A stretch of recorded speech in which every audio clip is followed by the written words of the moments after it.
मेरे प्यारे बच्चे, तुम्हारा साईं तुम्हें बहुत प्यार करता है। बच्चे, आज मैं तुम्हें बताता हूँ कि सच्चे मित्र कौन है और किन लोगों से तुम्हें दूर रहना चाहिए।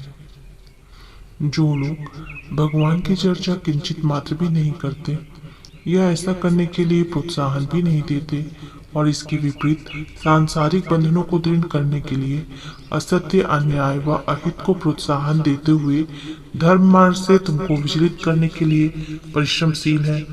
मेरे प्यारे बच्चे, वे तुम्हारे सच्चे मित्र नहीं हैं। ऐसे दुर्गुणी व्यक्तियों का संग कुसंग कहलाता है। प्यारे बच्चे, ऐसे लोगों के साथ से मानव का विवश होकर गलतियां करनी ही पड़ती हैं। असत्य भाषण, अशोभनीय कार्य करते हुए मानव पतन की ओर बढ़ता है। प्यारे बच्चे, लेकिन जिनको पाप से डर नहीं है, भगवान का भय नहीं है, वह बड़े से बड़ा जघन्य कर्म करता है। इसमें कोई आश्चर्य की बात नहीं है।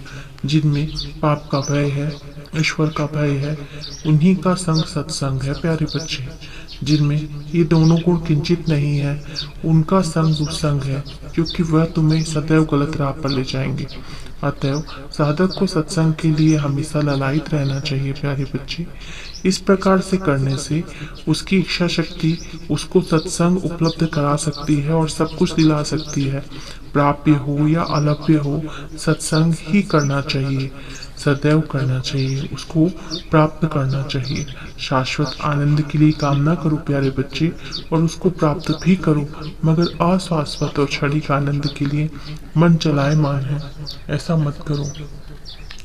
कभी कभी हमें ऐसा लगता है कि जो चीजें हम पा रहे हैं वह हमें क्षणिक ही खुशी देगी, और जैसे ही वह चीज खत्म यानी सब खत्म। सच्चे साधकों को लौकिक विषयों के समय व्यतीत करने वालों के साथ से कोई भी लाभ प्राप्त नहीं हो सकता। ऊपर जो मैंने बताया है प्यारे बच्चे, इस प्रकार के गुण संपन्न मित्र यदि तुम्हारे पास नहीं है तो कोई बात नहीं, तुम अकेले ही साधना कर सकते हो और मेरे विश्वास को बना सकते हो, मुझ पर समर्पण कर सकते हो। दुसंगत के बारे में कभी नहीं सोचना चाहिए। जब आवश्यकता होती है तब वह जो दुष्ट लोग हैं वो स्वयं तुम्हारे अधीन हो जाते हैं, जब तुम उन लोगों को समझा सकते हो, मगर उनके उपदेश में कभी मत फंसो, उनकी बात को कभी महत्व मत दो, कभी उनके संग रहने को इच्छा भी मत करो। जब तुम इस प्रकार के सद्गुण तुम में आ जाते हैं तब तुम्हें ध्यान और जप साधना करनी चाहिए। तुम्हें अपने जीवन में ध्यान और जप साधना का मार्ग अपनाना चाहिए। प्यारे बच्चे, कभी कभी हम जिन व्यक्तियों के साथ रहते हैं तो हमें लगता है कि वे ही सही हैं, लेकिन हमें ये चुनाव करना होगा ऐसे व्यक्तियों का जो हमें सद्मार्ग पर ले जाते हैं और ऐसे व्यक्ति जो हमें कुमार्ग की राह दिखाते हैं। इन दो में से एक का चुनाव अत्यंत आवश्यक है मेरे प्यारे बच्चे, तभी तुम्हारे जीवन की गति का निर्धारण होगा, अन्यथा सब व्यर्थ है। क्योंकि तुम ध्यान करोगे, जप करोगे, पूजा पाठ करोगे, लेकिन एक भी व्यक्ति जो हमारे जीवन में गलत आ जाता है और हमें गलत सीख दिखाता है, गलत कार्य कराता है और हम उसके प्रभाव में आकर जीवन में गलत कार्य करते लगते हैं, तो ये सर्वथा अनुचित है। प्यारे बच्चे, तुम मेरे बच्चे हो और मुझे मालूम है कि मेरा प्यारा बच्चा सदैव सही का चुनाव करेगा।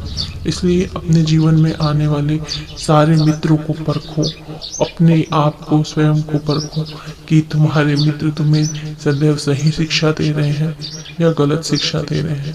अगर जो भी व्यक्ति एक बार भी तुम्हें गलत शिक्षा दे देता है, मतलब समझो कि वह तुम्हारे लिए सही नहीं सोचता, वह सिर्फ अपने स्वार्थ में जी रहा है और उसे तुमसे कोई मतलब नहीं है।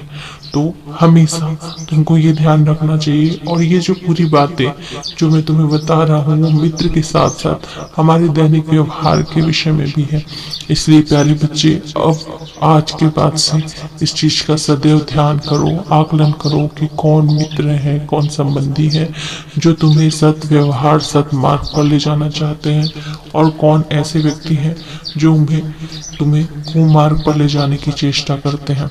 लेकिन एक बार सदैव ध्यान रखना प्यारे बच्चे कि तुम्हें कोई यहाँ भी ले जाने का प्रयास करे, मेरे रहते सब अच्छा है, क्योंकि तुम मेरे प्यारे बच्चे हो और तुम्हारे बाबा के रहते सब अच्छा ही होगा। पर प्रयास तो तुम्हें करना है ना, बाकी सब मुझ पर छोड़ दो, मैं हूं ना, सब अच्छा होगा। आज के लिए इतना ही, बहुत जल्द फिर तुम्हारे पास आऊंगा। प्यारे बच्चे, तुम्हारे बाबा का तुम्हें ढेर सारा प्यार।